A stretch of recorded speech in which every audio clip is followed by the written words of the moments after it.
Hello friends, पिछले video में हमने देखा था किस तरीके से फाइनेंस डैशबोर्ड बनाया जा सकता है।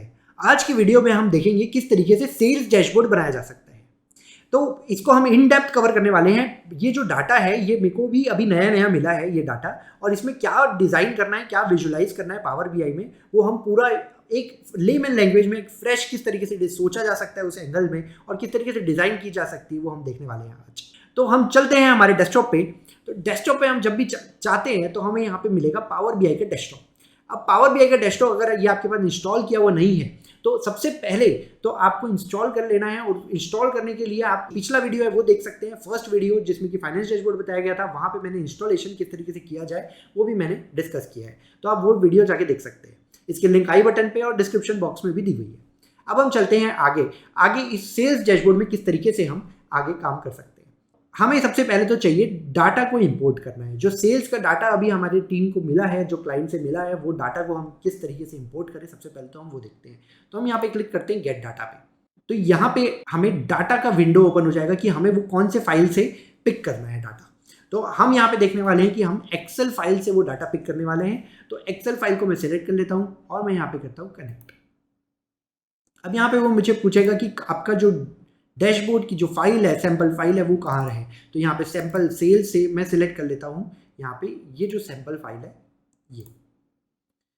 अब ये सैंपल फाइल में बहुत सारा डाटा आया है। अभी हमें ये नहीं पता है कि कौन सी शीट ज़्यादा काम की है और कौन सी शीट कम काम की है। अभी एक बार तो हम सारा डाटा इंपोर्ट करके एक बार विजुलाइज करके देखेंगे कि इससे हमें क्या बनाया जा सकता है और किस तरीके से सेल्स डैशबोर्ड को इम्प्रूव किया जा सकता है। तो हमें अभी एक काम करते हैं, हम ऑलमोस्ट जो सेल्स से रिलेटेड फाइल्स हैं जैसे कि सप्लायर, सेल्स रिप्रेजेंटेटिव, ये नाम से समझ में आ रही है चीज़ें, तो उन सारी चीज़ों को मैं यहाँ पे पिक कर लेता हूँ। Customers, detail sales, bank transaction, authorization, ठीक है। ये जितनी भी शीट्स थी मैंने सिलेक्ट कर ली है। ये सारे डाटा को मैं इंपोर्ट कर लेता हूँ। लोड, डायरेक्टली हम लोड कर रहे हैं सारे डाटा को, क्योंकि अभी हमें पता ही नहीं है कि इसमें क्या कर रहे हैं, क्या क्या दिया है डाटा, तो हमें क्या ट्रांसफॉर्म करना है तो वो भी हमें कोई आइडिया नहीं है, क्योंकि अभी ये फ्रेश डाटा है। तो हम देख रहे हैं कि किस तरीके से हम पूरी वर्किंग कर सकते हैं इस डाटा की। तो अब ये डाटा जो है वो इम्पोर्ट हो रहा है पूरा डाटा देखिए बहुत ही ज़रूरी होता है कि हमें पहले तो एक पैटर्न डिसाइड कर पाना कि भाई हम सेल्स डैशबोर्ड में क्या क्या रखने वाले हैं, क्या क्या चीज़ विजुअलाइज करने वाले हैं। तो बहुत ही कठिन होता है उसको डिसाइड कर पाना। तो इसीलिए एक ट्रायल एंड एरर मेथड बहुत ही बेस्ट माना जाता है, जिसके थ्रू हम एक बार डिसाइड कर पाएंगे कि हमें किस तरीके से सेल्स का विजुअलाइजेशन दिखाना है। तो देखिए मेरे पास कुछ डाटा आ गए हैं, इसको हम एक बार देख लेते हैं कि किस तरीके से यहाँ पे डाटा जो है वो दिख रहा है। जैसे देखिए ऑथराइजेशन में यहाँ पे ऑथराइजेशन कई लोगों की है और उसकी लिमिट दी हुई है, ठीक है। ये देखेंगे कहाँ काम आ सकता है। ये कुछ बैंक के ट्रांजेक्शन्स के डाटा है। तो अभी तो हमें सेल्स का डैशबोर्ड बनाना है, तो ये दोनों जो डाटा है वो थोड़ा कम काम आने वाला है, ज़्यादा कोई रेलेवेंस नहीं है। कस्टमर का डाटाबेस यहाँ पे कुछ काम आएगा हमें, क्योंकि कस्टमर की डिटेल्स यहाँ से हमें मिलने वाली है। फिर सेल्स का जो डाटा है ये दिया हुआ है, जिसमें कि ये सारे सेल्स की जो डिटेल है वो यहाँ पे दी गई है। डिटेल सेल्स प्रीवियस ईयर की सेल यहाँ पे हमें अवेलेबल है। तो यहाँ पे जो डाटा है वो 2015 का है डिटेल सेल्स का, और ये जो डाटा है ये 2014 का है। तो उस तरीके से एनालिसिस है। फिर कुछ एम्प्लॉयज़ का डाटा है हमारे पास। फिर इन्वेंट्री है कि किस तरीके से यहाँ पे इन्वेंट्री जो स्टॉक लेवल बचा हुआ है एट दी एंड वो यहाँ पे या तो बताया गया होगा, वो हम देखेंगे कि क्या है ये डाटा। फिर ये पेमेंट्स का डाटा है, और उसके बाद सेल्स रिप्रेजेंटेटिव का यहाँ पे कुछ डाटा दिया हुआ है कि किसका कितना कमीशन है, क्या सैलरी है, कौन सेल्स रिप्रेजेंटेटिव है। और यहाँ पे फिर सप्लायर का डाटा है जिससे कि हम परचेस करते हैं। तो अब ये जो है हमारे सेल्स डैशबोर्ड में काम का नहीं आने वाला है। तो हमें अब देखिए ये डाटा का एक बार हम सारे डाटा को विजुलाइज करके देख रहे हैं। अभी तो सिर्फ और सिर्फ टेबल में देख रहे हैं। तो टेबल में देखने में से भी हमें नाम से थोड़ा थोड़ा चीज़ें समझ में आने लग गई है कि भाई कौन सा डाटा हमें सेल्स डैशबोर्ड बनाने में काम आने वाला है और कौन सा काम नहीं आने वाला है। तो अब इसके हिसाब से हम आगे हमारी जो वर्किंग है वो चालू कर सकते हैं। तो सबसे पहले तो हम लेते हैं सेल्स में सबसे पहला जो काम आने वाला है वो डाटा है वो डिटेल सेल्स का, क्योंकि सेल्स का डैशबोर्ड बना रहे हैं तो सेल्स का डाटा सबसे ज़्यादा काम आने वाला है। अब यहाँ पे देखिए ये काफ़ी चीज़ें ये ऑटोमेटिकली, जो पावर बीआई की खासियत है कि ऑटोमेटिकली ये किस टाइप का डाटा है वो रिकॉग्नाइज कर लेता है। तो अभी देखिए हमने डायरेक्ट डाटा को इंपोर्ट किया था, ना कोई ट्रांसफॉर्म किया। तो बिना ट्रांसफॉर्म किए उसने पता लगा लिया कि कौन सा डेट फील्ड है, कौन से अमाउंट फील्ड है। तो उसमें देखिए समीशन का फिगर आ चुका है यहाँ पे, और यहाँ पे डेट का फील्ड आ चुका है। तो देखिए इस तरीके से उसने खुद ही रिकॉग्नाइज कर लिया है। अब एक एकदम जादुई चीज़ जो पावर बीआई खुद से कर लेता है वो मैं आज आपको दिखाने वाला हूँ, वो है डाटा मॉडलिंग। ये एक नई चीज़ है जो आज डिस्कस होने वाली है कि किस तरीके से मॉडलिंग की जाती है। तो अब जैसे यहाँ पे ये रिलेशनशिप का जो टैब बना हुआ है इस पर क्लिक करेंगे, तो यहाँ पे आप जैसे क्लिक करेंगे तो आप देखेंगे कि ये यहाँ पे इसको जो जो चीज़ें समझ में आई उससे वो इन जितनी टेबल्स जो हमने इंपोर्ट किया उसमें से कैसे लिंकिंग बन सकती है उसने अपने आप लिंकिंग बना के दे दी है हमें। अब हमें देखना है कि ये लिंकिंग सही है कि गलत है, तो वो अब हमें एक्सप्लोर करना रहेगा। अब इसमें देखिए हमारा जो मेन जो फाइल है वो है सेल्स की फाइल है, तो ये है डिटेल सेल्स। जो हमारा जो मेन जो फाइल है वो है डिटेल सेल्स की। तो हम डिटेल सेल्स की फाइल से हम हमारी वर्किंग को चालू करने वाले हैं। इसको मैं इधर ही लिए आता हूँ सारी चीज़ों को, ताकि ये चीज़ें मेरे को क्लियरली समझ में आने लग जाए। ये देखिए इसको मैं जूम कर देता हूँ। अभी देखिए इस तरीके से ये पूरा इसने ऑटो लिंकिंग करी है अभी। अब इस ऑटो लिंकिंग को हम देखेंगे कि हम इसमें और क्या क्या कर सकते हैं, और उसके हिसाब से फिर हम इस डाटा को चेंज करने की कोशिश करेंगे, लिंकिंग को चेंज करने की कोशिश करेंगे। अब हुआ ये है कि डिटेल सेल्स है। अब इस डिटेल सेल्स में देखो इसने लिंक करके दे दिया हमारी इन्वेंट्री को। तो इन्वेंट्री को हमें जो लिंक करके दिया है वो है प्रोडक्ट कोड के साथ। जैसे मैं इसमें हाईलाइट करता हूँ तो ये देखिए प्रोडक्ट कोड को ये दोनों इन्वेंट्री और डिटेल सेल्स की शीट से इसने लिंक कर दिया है, तो ये कॉमन है। और ये कैसा रिलेशनशिप है, 1 to many। देखिए यहाँ पे 1 लिखा हुआ है और यहाँ पे स्टार लगा हुआ है, इसका मतलब होता है 1 to many। अब 1 to many का मतलब है कि यहाँ पे जो प्रोडक्ट कोड है वो एक एक बार आया होगा, और जो डिटेल सेल्स है वहाँ पे वो प्रोडक्ट बहुत मल्टीपल टाइम्स आया होगा, मैनी टाइम्स आया होगा। तो इसके कारण इसमें रिलेशनशिप बनता है 1 to many। और ये डायरेक्शन कैसा है, वो यूनि डायरेक्शनल, 1 डायरेक्शनल है। देखिए इस तरीके का एक एरो बना हुआ है यहाँ पे। तो ये जो एरो बना हुआ है मतलब डाटा, यहाँ का जो डाटा है वो यहाँ जा रहा है। मतलब अगर मेरे को कोई चीज़ यहाँ पे अगर मैं कोई विजुअलाइजेशन बनाऊंगा डिटेल सेल्स का, तो वो जो डाटा है वो यहाँ से जो डाटा है उसको वो पिक करके ला सकता है, पर यहाँ वाला चीज़ यहाँ नहीं जा सकता। मतलब ये एक डायरेक्शन पे वर्क करेगा। इसको हम डिटेल में देखेंगे किस तरीके की ये चीज़ें होती है। इसको क्रॉस फिल्टरिंग बोला जाता है। तो क्रॉस फिल्टरिंग का जो कंसेप्ट है थोड़ा एडवांस हो जाता है। अभी हम बेसिक कंसेप्ट देखने वाले हैं और किस तरीके से हमें डाटा अभी मिला है, तो हमें तो एक्सप्लोर करना है कि इसमें क्या क्या किया जा सकता है, हम किस तरीके से डैशबोर्ड को तैयार कर सकते हैं। तो अभी हमने देख लिया कि डाटा, ये जो डिटेल सेल्स का ये एक टेबल था। अब ये जो टेबल है इस टेबल में हमें एक डाटा कॉमन मिला प्रोडक्ट कोड का। तो यहाँ से हमें प्रोडक्ट के कौन कौन से डिस्क्रिप्शन मिल जाएंगे कि कौन कौन से प्रोडक्ट सेल हो रहे हैं, क्योंकि यहाँ पे प्रोडक्ट डिस्क्रिप्शन का कॉलम नहीं है, तो हमें ये नहीं पता चलता कि क्या कौन कौन से आइटम सेल हो रहे हैं। तो वो हम उसका एक विजुअलाइजेशन बना सकते हैं, वो एक आइडिया हमें मिल गया। और डिटेल सेल्स का जब डाटा रहता है तो एक तो हो गया कि हमारा डिटेल सेल्स में टोटल सेल्स का एक कॉलम बन जाएगा, मतलब एक फ्लैश कार्ड हम बना सकते हैं। एक ऐसी हम माइंड में मैपिंग करते हुए चलते हैं, माइंड मैपिंग आप भी हमारे साथ करते जाइए। आपको क्या करना है कि सबसे पहले आपका जो डैशबोर्ड है इसको इमेजिन करिए कि आप राइट साइड में एक बार तो जो टोटल सेल्स है उसका आप कॉलम एक फ्लैश कार्ड दे देंगे। उसके बाद आप क्या करेंगे कि आप एक डिटेल सेल्स का एक पूरा मंथ वाइज समरी दे सकते हैं, मंथ वाइज किस तरीके से सेल हो रही है, तो उसका एक लाइन चार्ट दे सकते हैं। एक माइंड में ये बैठ गया हमारे कि हम ये बनाएंगे। उसके बाद हमें प्रोडक्ट वाइज कितनी कितनी सेल हो रही है उसका हम या तो बार चार्ट दे सकते हैं। बार चार्ट में हमें पता चल जाएगी कौन से प्रोडक्ट की कितनी कितनी सेल हुई है। फिर उसके बाद हम एक स्लाइसर दे सकते हैं, मंथ वाइज का स्लाइसर, कि हमें अगर ड्रिल डाउन करना है मंथ वाइज में तो वो सारी चीज़ें पूरी ऑटोमेटिकली चेंज हो जाएगी। तो एक ऊपर में एक स्लाइसर दे देंगे। और क्या चीज़ है, अब आप खुद एक्सप्लोर करिए, डाटा को देख कर आपको एक्सप्लोर करना है। तो आप देखिए, और इसने ऑटोमेटिकली किससे लिंक कर दिया, कस्टमर से। तो कस्टमर से लिंक करने से हमें फ़ायदा ये हुआ है कि कस्टमर का यहाँ पे कॉमन चीज़, अब देखिए यहाँ पे हावर करूँगा तो मुझे बता देगा किस चीज़, कौन सा कॉमन फील्ड है। तो कॉमन फील्ड है यहाँ पे कस्टमर नंबर। कस्टमर नंबर से इसने लिंक किया है, तो कस्टमर नंबर से लिंक किया है तो मतलब यहाँ पे जो है वो रिलेशनशिप है 1 to many। मतलब डिटेल सेल्स में बहुत बार कस्टमर्स आ रहे होंगे, कस्टमर्स के जो नाम है वो आ रहे होंगे, मतलब बहुत मल्टीपल टाइम्स भी कोई एक कस्टमर है वो खरीद सकता है। तो यहाँ पे इसलिए सेल्स का जो डाटा है वहाँ पे बहुत सारे आ रहे होंगे कस्टमर के नाम, कस्टमर की आईडी। और जो कस्टमर टेबल है यहाँ पे तो सिंगल टाइम आएगा, कस्टमर की एक ही आईडी रहेगी हमेशा और उसी की डिटेल वहाँ पे दी हुई रहेगी। तो यहाँ पे ये जो कस्टमर आईडी है इससे वो लिंक कर दिया है। तो इससे हमें ज्योग्राफिकल डाटा मिल सकता है, जिससे कि हम मैपिंग करके समझ पाएंगे कि हमारे कस्टमर्स कहाँ कहाँ पे हैं और वो कहाँ कहाँ पे हमारी सेलिंग ज़्यादा हो रही है। तो मतलब हमारे डैशबोर्ड में एक हम मैप चार्ट भी यार इस बार इंट्रोड्यूस कर सकते हैं। बहुत ही मज़ा आने वाला है मतलब हमें ये सेल डैशबोर्ड बनाने में, क्योंकि इसमें बहुत सारी नई नई चीज़ें हम आज सीखने वाले हैं। तो ये हो गया हमारे लिए एक हमने पता लगा लिया कि कस्टमर्स के डाटाबेस से हम क्या करने वाले हैं। तो यहाँ से हमने देख लिया कि हम एक प्रकार का एक मैप डैशबोर्ड बनाने वाले हैं, मैप विजुअलाइजेशन, जिसमें कि हम बताएंगे कौन सी सेल कहाँ पे कितनी ज़्यादा हो रही है, कौन से एरिया में। तो ये डाटा हमें यहाँ पे से मिल जाएगा। फिर हम देखते हैं इसने क्या किया है कि सेल्स रिप्रेजेंटेटिव को लिंक किया है, और इसको किससे लिंक किया है, सेल्स रिप्रेजेंटेटिव नंबर से। तो देखिए ये एक पैटर्न कैसा हो गया, ये एक स्टार पैटर्न काइंड ऑफ बन गया, क्योंकि देखिए ये सेंटर में आ जाएगा और बाकी जितने भी जो डाटा हैं वो इससे लिंक करे हुए हैं, इनसे मिलते जुलते हैं। अब देखिए डिटेल सेल्स ये प्रीवियस ईयर का है, एक बार के लिए मैं प्रीवियस ईयर को अभी यहाँ पे जितनी भी जो लिंकिंग है उसको सबको मैं अभी एक बार हटा देता हूँ। प्रीवियस ईयर को अभी हम पूरे मॉडल से ही हटा देते हैं, बाद में अगर जरूरत पड़ेगी तो हम इसको वापस इंपोर्ट कर लेंगे। अभी एक बार प्रीवियस ईयर के डाटा को हम हटा देते हैं। अब देखिए प्रीवियस ईयर का डाटा था तो एक फ़ायदा तो हमें ये मिल रहा था कि हम प्रीवियस ईयर के से इस ईयर को कंपेयर करके देख सकते हैं, तो वो हम करेंगे। पर एक बार मैं अभी आपको मॉडलिंग समझाने के लिए मैं आपको ये बताना चाहता हूँ। देखिए ये स्टार पैटर्न है, ये एक स्टार पैटर्न है, ये जो है जहाँ पे मल्टीपल जो मेनी टाइम्स जो डाटा आते हैं वो है, इसीलिए यहाँ पे सारे के सारे वन टू मेनी रिलेशनशिप बन रहे हैं। तो देखिए यहाँ पे सेल्स रिप्रेजेंटेटिव जो था वो उसका जो डाटा है आ रहा है वो यहाँ से आएगा। तो हमें यहाँ पे और क्या फायदा मिलने वाला है, सेल्स रिप्रेजेंटेटिव का हम कमीशन यहाँ पे पता कर सकते हैं, और कौन सा सेल्स रिप्रेजेंटेटिव ज़्यादा अच्छा काम कर रहा है, ज़्यादा अच्छा सेल करके दे रहा है, वो हमें पता लगा सकते हैं। तो उसके लिए भी एक बार चार्ट बनाया जा सकता है। तो ये एक हमें एक आइडिया मिल गया है।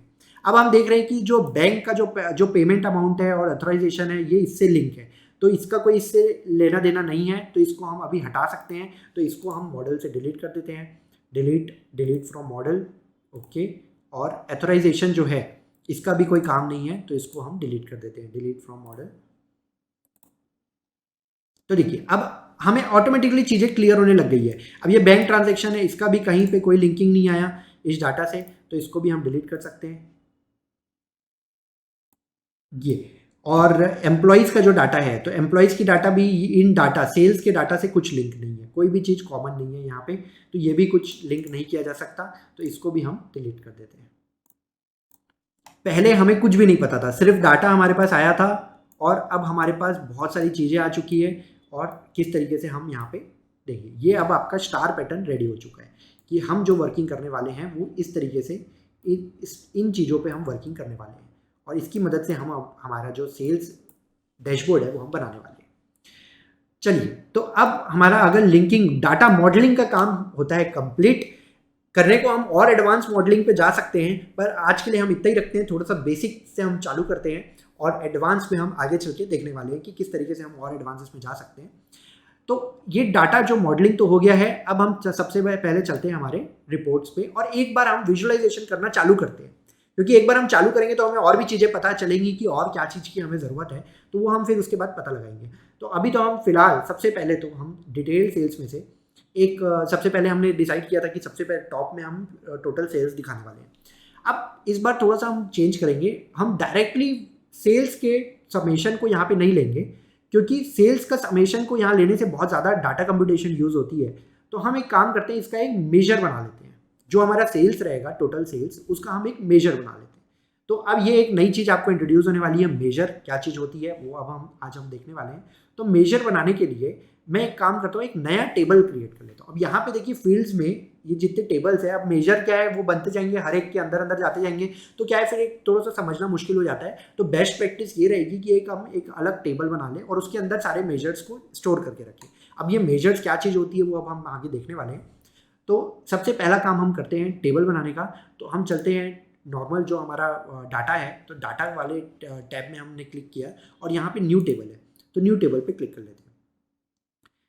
तो देखिए जैसे ये न्यू टेबल क्लिक करेंगे, ये टेबल नाम से आ गया है, तो हम इसको यहाँ पे जैसे टेबल जहाँ पे लिखा हुआ है वहाँ पे इसके नाम को चेंज करके, तो यहाँ पे ये मेजर नाम से अब हमने एक टेबल बना लिया है। अब इसका अभी तो कोई काम नहीं है, इसमें अंदर कोई डाटा नहीं रहेगा, हम सिर्फ और सिर्फ ऑर्गेनाइजेशन के लिए इसको हमने बनाया है। अब मेजर पे क्लिक करते हैं और यहाँ पे हम एक न्यू मेजर क्रिएट करते हैं। देखिए new measure, new column, new quick measure, इस तरीके से बहुत सारी चीज़ें आ रही है। तो हम यहाँ पे क्लिक करते हैं न्यू मेजर पे, ये इस तरीके की मेजर टूल ओपन होगा। मेजर टूल में यहाँ पे मेजर लिखा हुआ है और यहाँ पे हम फॉर्मूला लिख सकते हैं, जैसे एक्सेल में फॉर्मूला लिखा जाता था उसी तरीके का रहता है ये भी। अब मेजर में यहाँ पे हम लिख लेते हैं टोटल सेल्स, टोटल सेल्स यहाँ पे हम लिख लेते हैं और इसमें हम फॉर्मूला लगा देते हैं सम का, क्योंकि हमें सम करना है। तो आप सम लिखना चालू करेंगे जिस तरीके से एक्सेल पे लिखते हैं, उसके बाद टैब प्रेस करेंगे तो ये सम ओपन हो जाएगा। अब हमें सम कौन से डाटा का करना है, हमें करना है डिटेल सेल्स में वाली शीट में सेल्स प्लस टैक्स का। हम टैक्स के इंक्लूसिव वाला जो फिगर है वो लेना चाह रहे हैं, सेल्स प्लस टैक्स का, और बस इसको एंटर कर देना है। जैसे ही आप एंटर करेंगे तो ये एक मेजर क्रिएट कर देगा आपके सेल्स का। तो देखिए यहाँ पे मेजर रेडी हो चुका है टोटल सेल्स नाम से, टोटल सेल्स नाम का यहाँ पे आपको मेजर दिख गया। हम ये मेजर्स को देखेंगे और भी चीज़ों में हमें ये मेजर्स यूज़ करने वाले हैं, और इसमें क्या कैलकुलेशन होने वाली है इस बार, क्योंकि प्रॉफिट निकालना रहेगा तो सेल्स तो इस तरीके से उसके लिए भी यूज़ होएगा ये, तो बहुत सारी चीज़ों में हम इसको यूज़ करेंगे। अब आगे देखते हैं अगर वो डाटा अवेलेबल होगा तो हम कर पाएंगे। अब हमने एक मेजर क्रिएट कर लिया है, तो उस मेजर से अब हम फ्लैश कार्ड बनाते हैं। तो मैं यहाँ से चूज़ कर लेता हूँ कार्ड, ये कार्ड ओपन हो गया है और यहाँ पे मैं टोटल सेल्स को ड्रॉप कर देता हूँ। तो देखिए अब ये यहाँ पे पता चल गया, एक फिगर मेरे को मिल गया है कि मेरी जो टोटल सेल्स है वो है 12.56 मिलियन। अब एक डाटा तो मेरे को समझ में आ गया। अब सेल्स को थोड़ा और अच्छे से समझना है हमें, तो एक काम करते हैं, हम विजुअलाइजेशन एक लाइन चार्ट बना लेते हैं जिसकी मदद से हम, तो एक में लाइन चार्ट, अब देखिए ये क्या गड़बड़ हुआ, ये अगर यहाँ पे ये टिक रहता है, अगर हमें हमारा सिलेक्टेड रहता है तो, और अगर हम दूसरा विजुअलाइजेशन क्लिक करेंगे तो ये इसी में कन्वर्ट कर लेगा। तो मैं कंट्रोल Z कर देता हूँ, कंट्रोल Z, ये वापस से ये कार्ड ही रहेगा और मैं बाहर क्लिक करता हूँ, और बाहर क्लिक करने के बाद मैं लाइन चार्ट पे क्लिक करता हूँ। तो अब यहाँ पे ये लाइन चार्ट आ गया है। अब इस लाइन चार्ट में मेरे को क्या चाहिए, डेट, इनवॉइस डेट के हिसाब से, इनवॉइस डेट एक डाटा हो गया, उसको टिक कर देता हूँ मैं, और मेरा सेल्स प्लस टैक्स एक डाटा हो गया इस तरीके से। अब देखिए ये चार्ट मेरा बन गया है, 14-15 का चार्ट है, पर देखो ये कुछ इस तरीके का जा रहा है तो कुछ ढंग से समझ में नहीं आ रहा है, क्योंकि यहाँ पे ये 0 दिख रहा है और यहाँ पे सीधा ये 12.52, ये जितना जो फिगर 12.56 मिलियन जो है वो फिगर आ गया है। अब इसको मेरे को थोड़ा सा इंटरेक्टिव बनाना है, मतलब मंथ वाइज बनाना है। तो इसको बनाने के लिए यहाँ पे देखिए हो क्या रहा है, ये एक्स एक्सिस पे यहाँ पे जो डाटा है उसमें ईयर, क्वार्टर, मंथ, डे इस तरीके के सिलेक्टेड है, तो जिसके कारण ये इसको समझ में नहीं आ रही है कि किस तरीके का विजुअलाइजेशन करना है। तो ये पूरा ईयर का विजुअलाइजेशन इसने कर दिया। तो अब मैं क्या करता हूँ, ईयर को यहाँ से हटा देते हैं। तो अब ये ईयर हट जाएगा, तो अब ये डाटा इस तरीके का हो गया। अब ईयर में से हम यहाँ पे क्वार्टर भी हटा देते हैं और हम यहाँ पे ले लेते हैं मंथली, ओनली मंथ डाटा। तो ये मंथली डाटा अब हमारे पास आ गया है। तो उसके हिसाब से देखिए मोस्टली जो हमारी सेल हुई है वो मार्च में हुई है और जुलाई में हुई है। बाकी जो टाइम है वहाँ पे हमारी सेल्स उतनी नहीं हुई है, बहुत ही कम हुई है उसके कंपैरिजन में। यहाँ पे देखिए जैसे क्या समझ में आ रहा है, जनवरी में 1,29,000 की सेल हुई, फरवरी में 2,09,000 और फिर सीधा मार्च में 46,50,000। तो एक आइडिया मिल रहा है कि ये किस टाइप का बिजनेस होता है। तो यहाँ पे जो सीजनल बिजनेस होगा इनका, ये जो हमारे क्लाइंट है वो उनका सीजनल बिजनेस है, और सीजनल बिजनेस है उनको 46 लाख का मार्च में सेल होती है और जुलाई में सेल होती है। बाकी समय नॉर्मल एक क्राइटेरिया रहता है कि नॉर्मल सेल यहाँ पे होती है। तो ये एक हमें एक विजुअल मिल चुका है। तो ये बहुत काम का विजुअल है कि हमें एक समझ में आया कि भाई हम किस तरीके का ये कंपनी वर्क कर रही है। तो अब हमें क्या करना है कि हमें प्रोडक्ट वाइज सेल्स देखनी है। तो अब प्रोडक्ट वाइज कौन सा जो आइटम है, प्रोडक्ट है, वो सबसे ज़्यादा बिक रहा है वो हम देखें। इन्वेंट्री टेबल पे प्रोडक्ट आईडी दी हुई है, तो इन्वेंट्री टेबल पे हम डाटा पिक कर लेते हैं। तो इन्वेंट्री टेबल में हमें यहाँ पे प्रोडक्ट कोड मिल जाएगा। तो मैं क्या करता हूँ, यहाँ पे एक मैं ले लेता हूँ बार चार्ट, और बार चार्ट में हम ले लेते हैं प्रोडक्ट कोड को। प्रोडक्ट कोड एक मैंने ले लिया, और डिटेल सेल्स में से ले लेते हैं सब को। तो हम यहाँ से ले लेते हैं सेल्स प्लस टैक्स को, इस तरीके से ये हमने सेल्स प्लस टैक्स को ले लिया। अब देखिए यहाँ पे प्रोडक्ट कोड वाइज से हमें समझ में नहीं आ रहा है कि नाम कौन सा प्रोडक्ट की सेल हो रही है ज़्यादा। तो मैं यहाँ पे क्या करता हूँ, प्रोडक्ट कोड की जगह ले लेता हूँ प्रोडक्ट डिस्क्रिप्शन, तो जिससे कि मेरे को एक आइडिया मिल सके कि कौन सा प्रोडक्ट जो है वो सबसे ज़्यादा सेल हो रहा है। इस तरीके से ये वाला जो सेल है ये है polished gold ultra slick watch, women watch, तो ये सबसे ज़्यादा बिक रहा है। और उसके बाद सेकेंड नंबर पर ये है हमारा ब्राउन कलर का डिजिटल प्लास्टिक वॉच, और फिर थर्ड में एनालॉग सिल्वर केस वॉच, और यहाँ पे है quartz polish metal watch.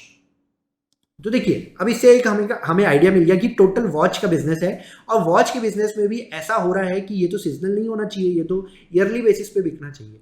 But हो ये रहा है कि जो सामने वाले हैं उनकी जो सेल है वो सिर्फ मार्च में सबसे ज़्यादा हो रही है और जुलाई में सबसे ज़्यादा हो रही है। तो हो सकता है कि इस समय उन लोग कोई कैंपेन रन करते होंगे, एडवर्टाइजमेंट कैंपेन रन करते होंगे, और उसके कारण ये चीज़ हो रही होगी कि सबसे ज़्यादा सेल यहाँ पे होती होगी। 3 मीनिंगफुल इनसाइट्स हमने पता कर लिए। एक तो सबसे पहले कि टोटल सेल कितना होता है, फिर उसके बाद कौन से मंथ में सबसे ज़्यादा सेल होता है, बाकी मंथ में सेल नहीं होता है, वो भी हमें एक डाटा मिल चुका है।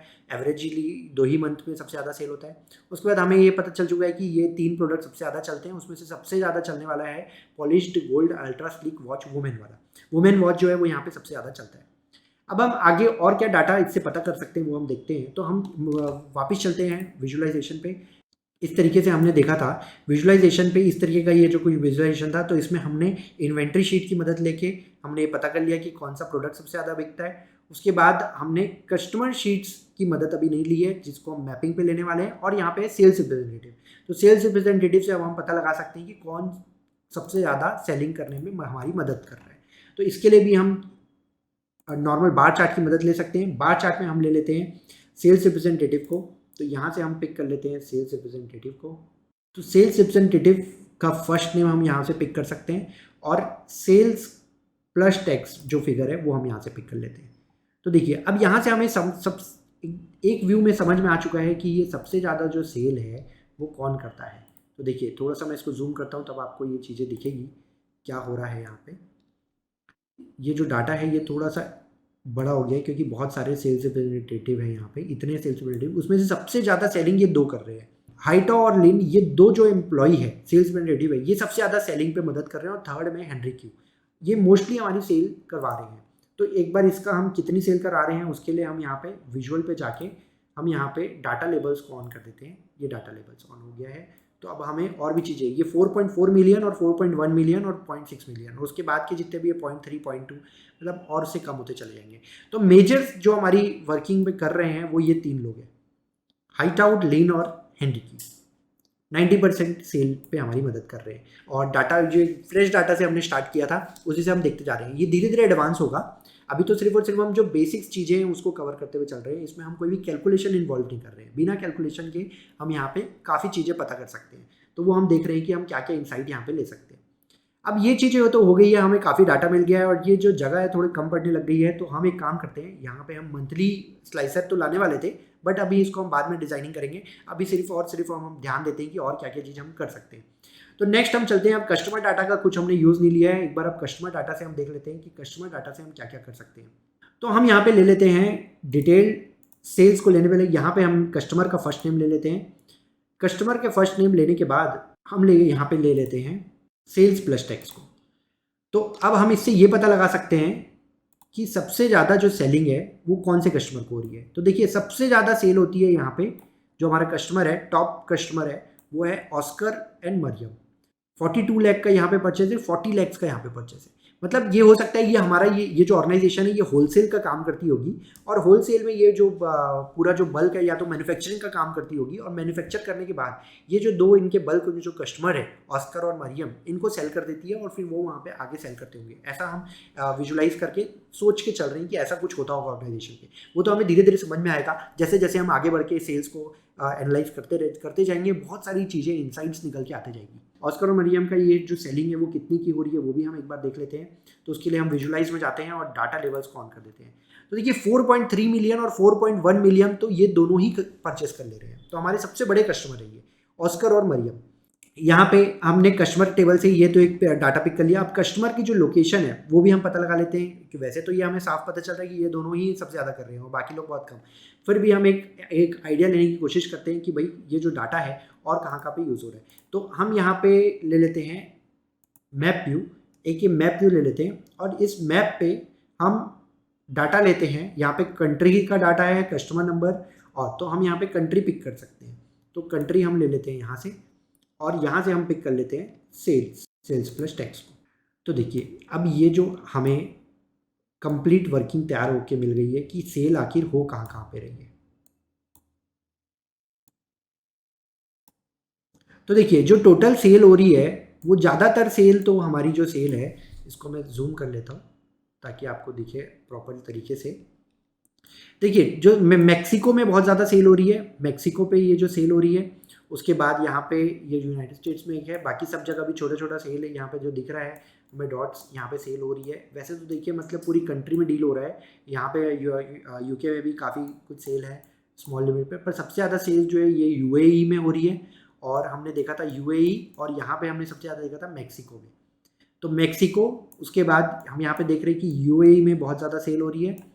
और हम देखते हैं किस तरीके का जो डाटा है, चाइना, फिलीपींस, ऑस्ट्रेलिया, बाकी सब जगह कम कम सेल है क्योंकि ये जो सर्कल है उसकी साइज़ से समझ में आ रहा है कि कितनी सेल हो रही है। तो सबसे ज़्यादा बड़ा सर्कल यहाँ पे यूएई दिख रहा है और मैक्सिको। हो सकता है कि ये जो दोनों कस्टमर है वैसे वही होगा केस, क्योंकि ये दोनों कस्टमर वहीं से बिलोंग करते होंगे, इसीलिए सबसे ज़्यादा सेल वहीं की दिख रही है। तो इस तरीके से हम यहाँ पे जो डाटा है उसको इस तरीके से विजुलाइज करके भी देख सकते हैं अपने एरिया वाइज, मतलब कौन से मैप में हम इसमें पता लगा सकते हैं कि सबसे ज़्यादा सेल कहाँ पे हो रही है। तो अभी तक हमने सेल्स डैशबोर्ड में जो इस ईयर का एनालिसिस है वो कंप्लीट कर लिया है। और स्टार्टिंग में जैसे कि मैंने जो एक फाइल थी प्रीवियस ईयर सेल्स की, तो उसको मैंने डिलीट करवा दिया था। तो अब हम वापस उसको मॉडल पे इंट्रोड्यूस कर सकते हैं ताकि हम वो एनालिसिस भी कर सकें और इसको आसान कर सकें। तो अब यहाँ पे मैं वापस से चले जाता हूँ गेट डाटा पे। गेट डाटा पे जाने के बाद एक्सेल वर्कबुक, और यहाँ से हम जो हमारा ये सैम्पल डाटा था इसको सिलेक्ट कर लेते हैं। तो देखिए ये इस तरीके से ये डाटा लोड हो गया है नेविगेटर में। नेविगेटर से मैं यहाँ पे चूज़ कर लेता हूँ डिटेल सेल्स प्रीवियस ईयर, और इसको मैं यहाँ पे लोड कर देता हूँ। तो देखिए जैसे ही ये जो डाटा है वो लोड होगा, ऑटोमेटिकली वो जितनी भी रिलेशनशिप बिल्डिंग होगी, मॉडलिंग का काम होगा, वो ये पावर बीआई खुद ही कर लेगा। तो देखिए जहाँ जहाँ से हमने सेल्स डिटेल सेल्स को लिंक किया था वो सारे टेबल से इसने इसको ऑटोमेटिकली लिंक कर दिया है। देखिए सारे रिलेशनशिप बन के रेडी है, ये देखिए इस तरीके से।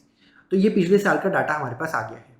अब इसको हम विजुलाइज में देखते हैं। एक दिक्कत आने वाली है क्योंकि अभी जब हम विजुलाइज में पिछले साल का डाटा यहाँ पे पिक करेंगे तो यहाँ पे कुछ एक गड़बड़ होगा और ये नहीं दिखा पाएगा। हम देखते हैं क्या गड़बड़ होगी।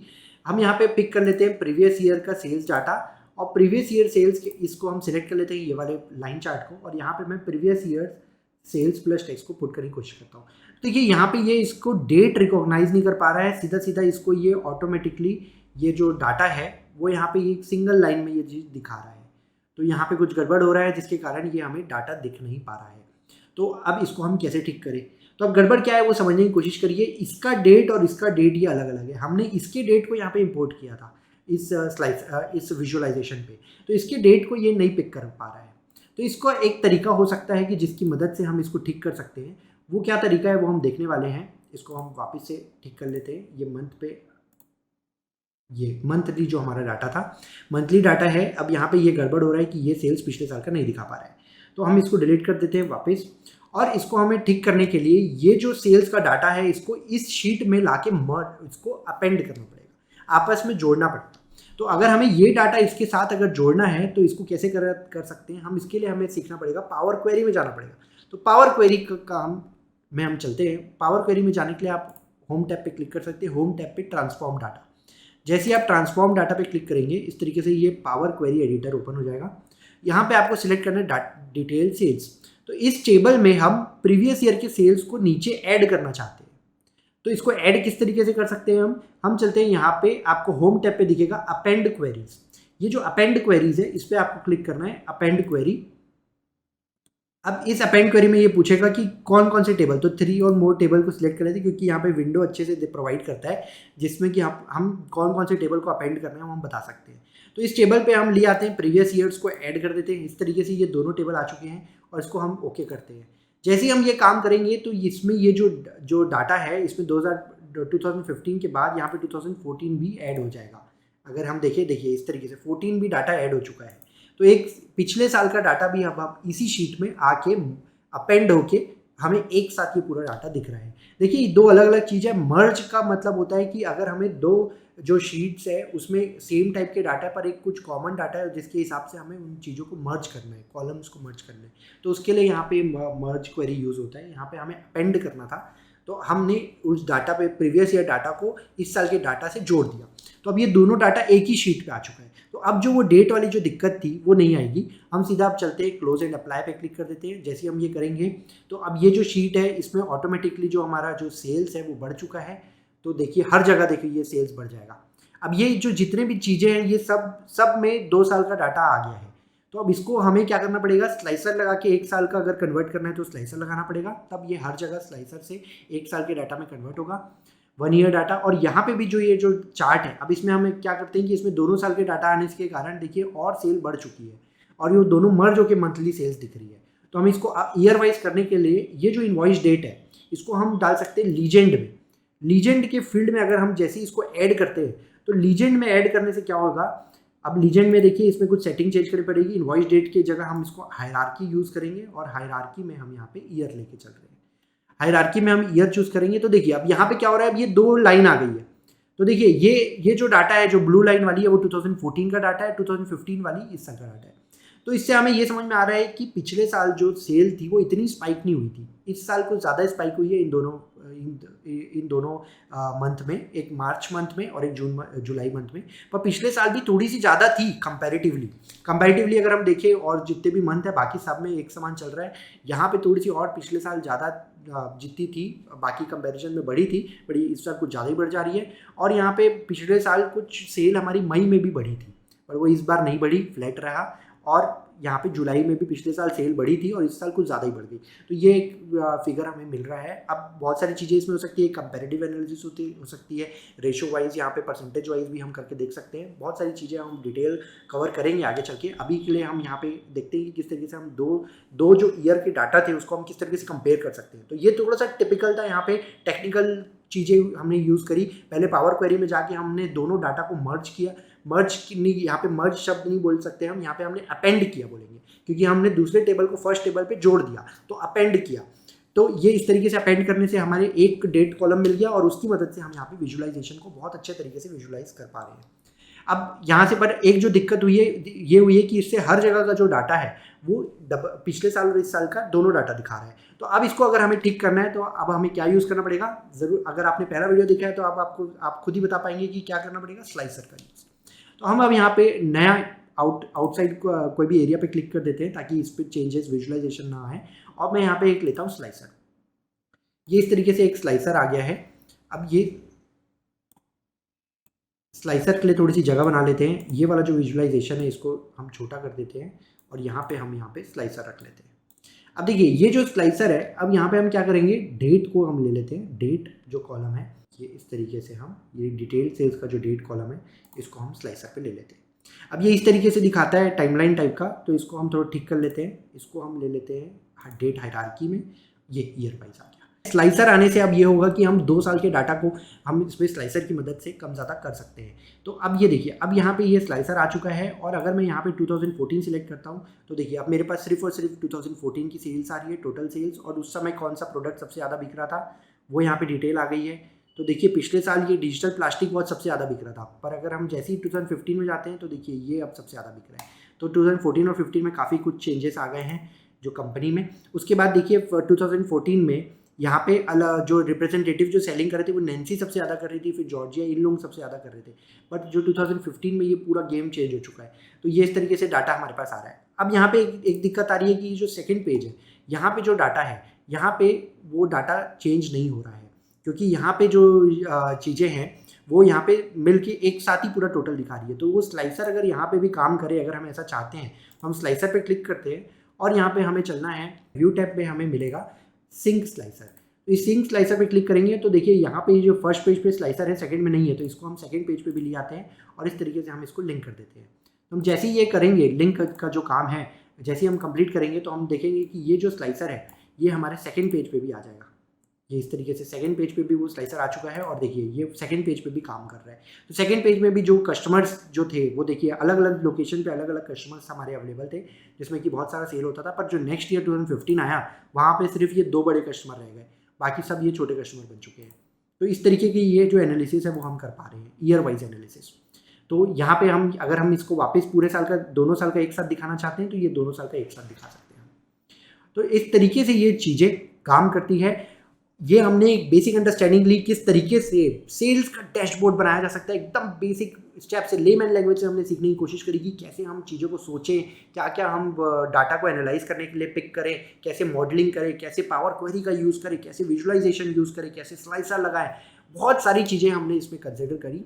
और अगर आप इससे और एडवांस लेवल पे सेल्स डैशबोर्ड बनाना सीखना चाहते हैं या और भी अदर डैशबोर्ड बनाना सीखना चाहते हैं, power BI, power query, power DAX, data modelling, ये सारी चीज़ों पे मास्टरी हासिल करना चाहते हैं तो आप मेरा फुल कोर्स ज्वाइन कर सकते हैं जो कि अवेलेबल है prokhata.com पे। और अगर आप ऐसे ही छोटे छोटे ट्यूटोरियल वीडियोस देखना चाहते हैं तो आप सब्सक्राइब करिए मेरे चैनल CA रजत अग्रवाल, जहाँ पावर BI एक्सेल से रिलेटेड वीडियोस देखने को मिल सकते हैं।